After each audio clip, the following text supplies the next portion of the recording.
क्या आपको लगता है कि आपके गुनाह बहुत ज्यादा हैं? तो जरा हजरत मूसा अलैहिस्सलाम के दौर का ये वाकया सुने जो आपका दिल बदल देगा। एक बार सख्त कहत पड़ा, हजारों लोगों ने बारिश की दुआ की लेकिन बादल ना आए। हजरत मूसा अलैहिस्सलाम ने अल्लाह से वजह पूछी तो जवाब मिला, ए मूसा, तुम्हारे मजमा में एक ऐसा शख्स है जिसने 40 साल से मेरी नाफरमानी की है। जब तक वो बाहर नहीं निकलता बारिश नहीं होगी। हजरत मूसा अलैहिस्सलाम ने ऐलान किया कि वो गुनाहगार शख्स मजमा से निकल जाए। वो शख्स समझ गया कि तज़किरा मेरा हो रहा है, लेकिन उसे डर था कि बाहर निकला तो सबके सामने जलील हो जाएगा। उसने खामोशी से चादर में मुंह छुपाया और दिल में तड़प कर कहा, या अल्लाह, मैंने 40 साल तेरी नाफरमानी की और तूने मेरा पर्दा रखा।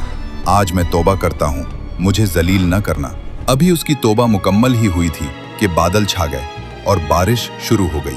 हजरत मूसा अलैहिस्सलाम हैरान हुए और पूछा, या अल्लाह, बाहर तो कोई नहीं निकला, फिर बारिश क्यों हुई?